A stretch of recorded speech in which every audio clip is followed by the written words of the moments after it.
Hello students, this is Amit Dhakad, your math teacher. आज से हम class 10th chapter 1 real number को पढ़ेंगे, that is real number. Real number को start करने से पहले हम कुछ बेसिक चीज़ें समझेंगे, उसके बाद हम रियल नंबर पे आएंगे। कुछ नंबर्स हैं, टाइप ऑफ नंबर्स हैं जो कि हमने क्लास 9th में पढ़े भी हैं, उन्हें हम बस रिकॉल करेंगे, फिर हम चैप्टर के मेन कॉन्सेप्ट पर आएंगे। तो सबसे पहले हम इन नंबर्स को पढ़ेंगे। कौन कौन से नंबर हैं एक बार हम उन्हें देख लेते हैं। Natural numbers, whole numbers, integers, rational numbers, irrational numbers. Then उसके बाद हम आएंगे रियल नंबर पे। रियल नंबर्स और कुछ और इम्पोर्टेंट नंबर्स हैं, उनके बारे में भी हम आज पढ़ने वाले हैं, डिस्कशन करेंगे।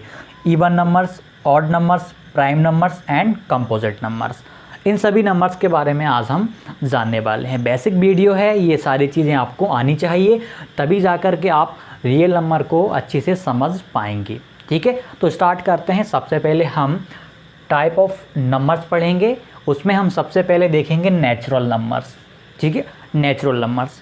अब यहाँ पे ध्यान दीजिए, नेचुरल नंबर्स को समझने से पहले सपोज़ मान लीजिए आपकी क्लास में आप में से किसी एक से बोला गया है, भाई आप काउंट कीजिए कि आपकी क्लास में कितने स्टूडेंट्स हैं। काउंट कीजिए आपकी क्लास में कितने स्टूडेंट्स हैं। तो आप में से कोई एक खड़ा होगा और खड़े होकर क्या करेगा, काउंट करने लगेगा। 1 2 3 4 इस प्रकार से काउंट करेगा। ठीक है, तो आप यहाँ पे देख सकते हैं, ध्यान दे सकते हैं कि काउंट हमने कहाँ से स्टार्ट किया, 1 से, 1 से हमने गिनना शुरू किया। ठीक है, नेचुरल नंबर को हम काउंटिंग नंबर भी कहते हैं। क्या कहते हैं? काउंटिंग नंबर भी कहते हैं। ये भी आपको याद रखना है, काउंटिंग नंबर भी कहते हैं। अब काउंटिंग नंबर में मैंने क्या कहा, हम कहाँ से काउंट करना स्टार्ट करते हैं, 1 से। 1 2 3 4 5 अप टू इन्फिनिटी, 1 से स्टार्ट करते हैं। तो नेचुरल नंबर यानी काउंटिंग नंबर्स में आपके कौन कौन से नंबर आ जाएंगे जो 1 से स्टार्ट होते हों। For example 1 2 3 4 5 up to infinity तक। ठीक है, अब यहाँ पर आप ध्यान दें, नेचुरल नंबर को हम समझ गए, इन्हें हम काउंटिंग नंबर भी कहते हैं, बिकॉज हम काउंट कहाँ से करते हैं, ऑलवेज 1 से करते हैं। ठीक है, हम स्टार्ट 1 से करते हैं। 1 2 3 4, मान लीजिए क्लास में 30 बच्चे हैं, तो आप ये तो नहीं बोलेंगे कि 0 1 2 3 4, हमेशा हम 1 से स्टार्ट करेंगे। तो नेचुरल नंबर भी हम अपने कहाँ से स्टार्ट होते हैं, 1 से स्टार्ट होते हैं। कहाँ तक जाते हैं, इन्फिनिटी तक जाते हैं, अप टू इन्फिनिटी। नेक्स्ट है होल नंबर्स। अब यहाँ पे ध्यान दीजिए, होल नंबर्स, यदि हम नेचुरल नंबर के ग्रुप में, या नेचुरल नंबर में जीरो भी ऐड कर दें, तो हमें होल नंबर्स मिल जाएंगे। फॉर एग्जांपल देखिए 1 2 3 4 5 अप टू इन्फिनिटी। यदि हम इन नेचुरल नंबर्स में क्या ऐड कर दें, यदि हम जीरो भी इसमें ऐड कर दें, शामिल कर दें, तो हमें होल नंबर्स मिल जाएंगे। तो होल नंबर्स कौन कौन से हो जाएंगे, 0 1 2 3 4 5 अप टू इन्फिनिटी तक। यानी कि जो होल नंबर्स है वह कहाँ से स्टार्ट होते हैं, 0 से, और जो नेचुरल नंबर्स है वह कहाँ से स्टार्ट होते हैं, 1 से स्टार्ट होते हैं। बिकॉज इन्हें हम काउंटिंग नंबर भी कहते हैं, और काउंट हम कहाँ से करते हैं, हमेशा 1 से स्टार्ट करते हैं। ठीक है, 1 2 3 4 इस प्रकार से हम काउंट करते हैं। अब हम देखेंगे इंटीजर्स। ठीक है, इंटीजर्स कौन से नंबर होते हैं, आप समझिए इंटीजर्स को। यदि हम ध्यान दीजिए, यदि हम होल नंबर्स में नेचुरल नंबर के नेगेटिव को भी शामिल कर दें, ऐड कर दें, तो हमें इंटीजर्स मिल जाएंगे। यहाँ पे समझिए, मैं सबसे पहले होल नंबर्स इसमें लिख लेता हूँ। 0 0 1, एक सेकेंड, यहाँ पे थोड़ा सा ये चल नहीं रहा, यहाँ पे ध्यान दीजिए। इंटीजर्स में 0 1 2 3 4, ये तो इस प्रकार से बढ़ते जाएंगे, अप टू इन्फिनिटी तक जाएंगे।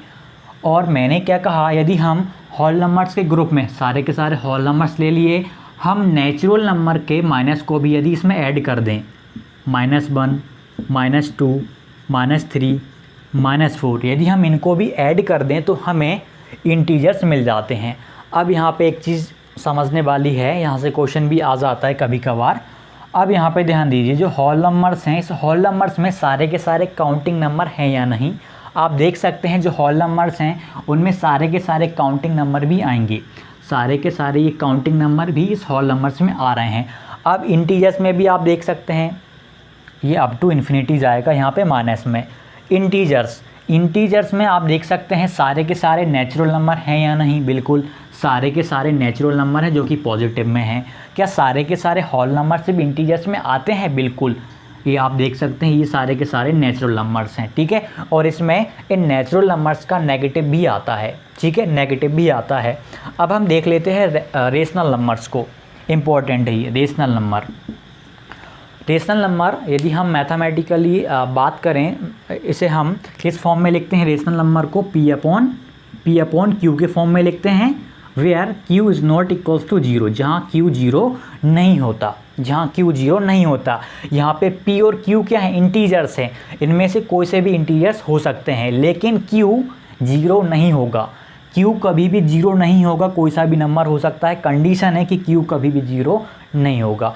अब यहाँ पे एग्जाम्पल इसके कौन कौन से हो सकते हैं? काफ़ी आसान है। इसके एग्जाम्पल मैं यहाँ पे लिख रहा हूँ, जैसे 1/2, ठीक है, 1/2 हुआ। यहाँ पे हम लिख सकते हैं 3/2 हुआ, ठीक है। यहाँ पर हम इस प्रकार से बहुत सारे एग्जाम्पल्स यहाँ पे लिख सकते हैं, ठीक है। आप 5/2 कर सकते हैं, बहुत सारे एग्जाम्पल्स बन सकते हैं। कंडीशन क्या होनी चाहिए? इसे हम पी अपॉन क्यू के फॉर्म में लिख सकें और क्यू की वैल्यू कभी भी जीरो ना हो, कुछ भी हो सकता है बट जीरो ना हो। फॉर एग्ज़ाम्पल यहाँ पे हम 1/3 कर सकते हैं, ठीक है, 1/4 कर सकते हैं, 1/5 कर सकते हैं, कुछ भी कर सकते हैं, लेकिन यहाँ पे क्यू जीरो नीचे नहीं होना चाहिए, ठीक है। तो पी अपॉन क्यू के फॉर्म में हमने इन्हें लिख दिया, तो ये सारे कौन से नंबर्स हो जाएंगे? रेशनल नंबर्स हो जाएंगे। यहाँ पर यदि हम पी की बात करें तो पी 1 है, यहाँ पे हम क्यू की बात करें, क्यू क्या है? 2 है। पी यहाँ पे 3 है, क्यू कितना है? यहाँ पे 2 है। पी यहाँ पर 1 है, यहाँ पर क्यू कितना है? 3 है। अब यहाँ पर यदि मैं लिख दूँ 5, मैंने लिख दिया यहाँ पे 5, क्या 5 रेशनल नंबर है? देखने में तो ये नहीं लग रहा कि पी अपॉन क्यू के फॉर्म में हो, बट ये पी अपॉन क्यू के फॉर्म में है, क्योंकि हम इसे 5/1 के फॉर्म में लिख सकते हैं।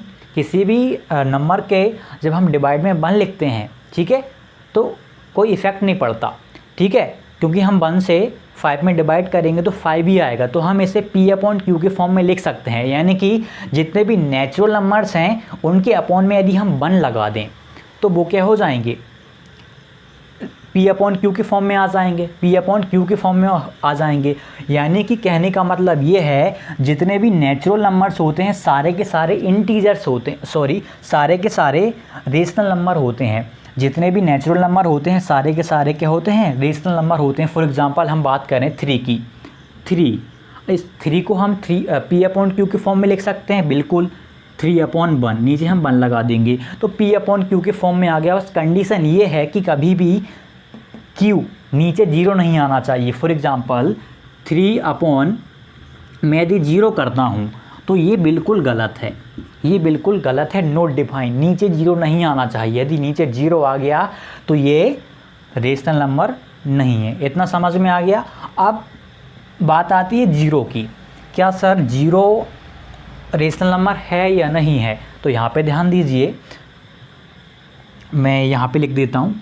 यहाँ पे मान लीजिए मैंने लिखा 0, 0 के अपॉन में यदि हम 1 कर दें तो ये 0/1 हो जाएगा। ऑब्वियसली 1 नीचे रहेगा ही, 0/1 हो जाएगा। आप देख सकते हैं पी की वैल्यू तो यहाँ पे 0 है और क्यू की वैल्यू क्या है? यहाँ पे 1 है।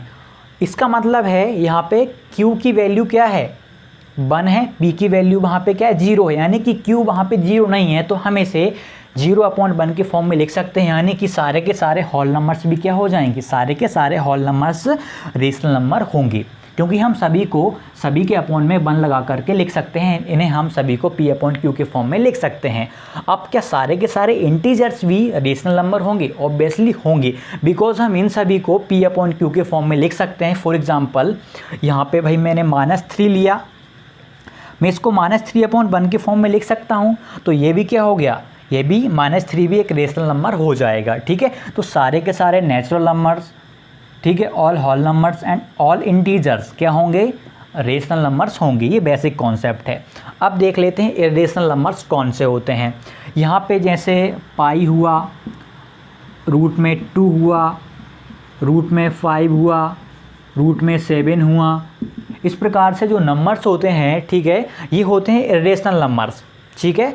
अब यहाँ पे ध्यान दीजिए सर, पाई की वैल्यू तो 22/7 भी लिखते हैं हम कई बार। इसका क्या मतलब है समझिए, ये जो 22/7 है ये क्या है, रेशनल है, बिकॉज इसे हम P/Q के फॉर्म में लिख सकते हैं, इसे हम P/Q के फॉर्म में लिख सकते हैं। बट पाई तो यहाँ पे आपने बताया रेशनल है। पाई इरेशनल इसीलिए है क्योंकि पाई की जो वैल्यू होती है वो होती है 3.14, इस प्रकार से होती है। ठीक है, ये एग्जैक्ट वैल्यू नहीं है, ये उसकी सही वैल्यू नहीं है, उसकी सही वैल्यू होती है ये 3.14, इस प्रकार से बढ़ती जाती है। ये आती है non terminating non repeating. Non terminating का मतलब होता है ये समाप्त नहीं होती, बढ़ती जाती है बढ़ती जाती है। ठीक है, और नॉन रिपीटिंग का मतलब होता है ये रिपीट भी नहीं होते, नंबर यहाँ पे रिपीट नहीं होते। ठीक है, ये इतना समझ में आ गया। रेशनल नंबर कौन कौन से होते हैं, पाई, √2, √5, √7।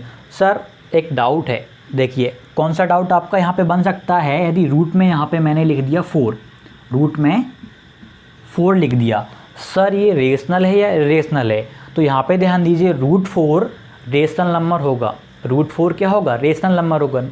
बट क्यों सर, आपने तो बोला था ये अभी जो इनको आपने रूट में लिखा है इरेशनल है। नहीं, क्योंकि यहाँ पे ध्यान दीजिए ये तो चलिए इरेशनल है, बट √4 को हम क्या लिख सकते हैं, 2 × 2 करेंगे, पैर बनेगा, 2 बाहर आ जाएगा।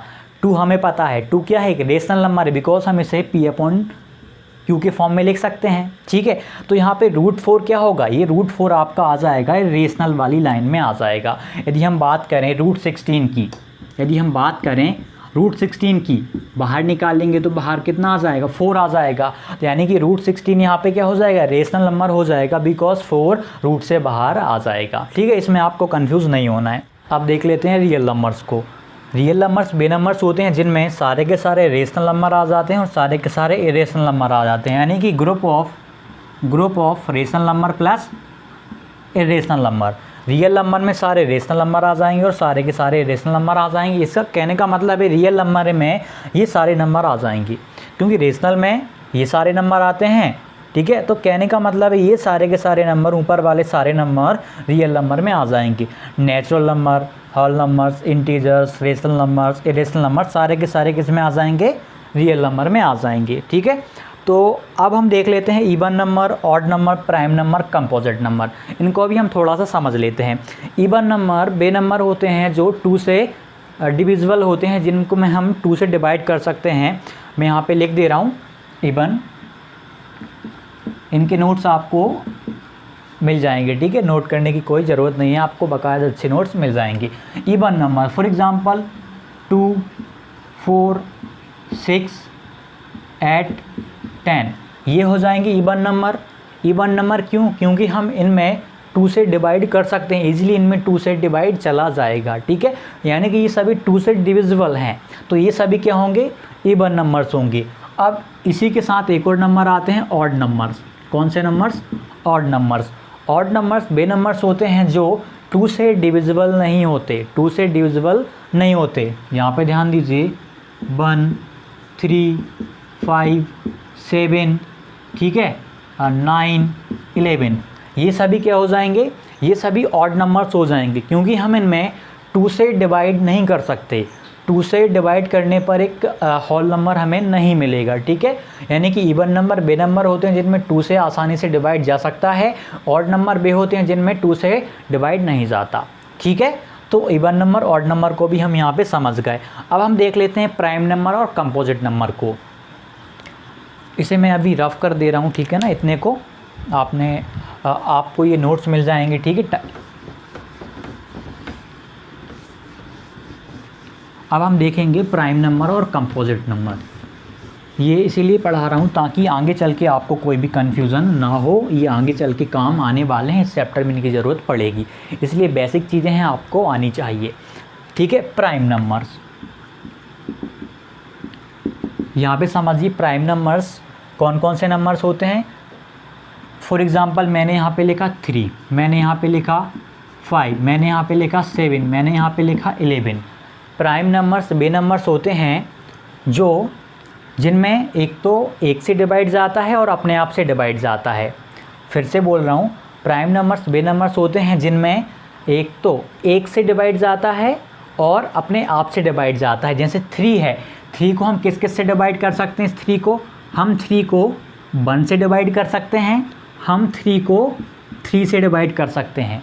ठीक है, पूरा का पूरा डिवाइड हम कर सकते हैं 1 से और 3 से ही कर सकते हैं। यदि हम किसी और नंबर से करते हैं तो पूरा पूरा डिवाइड नहीं जाएगा। ठीक है, अब जैसे हम बात करें किसी इनमें से किसी की भी 7 ले लिया, 7 को हम 1 से डिवाइड कर सकते हैं और हम 7 को हम उस 7 से ही डिवाइड कर सकते हैं, और किसी नंबर से डिवाइड करने पर पूरा पूरा डिवाइड नहीं होगा।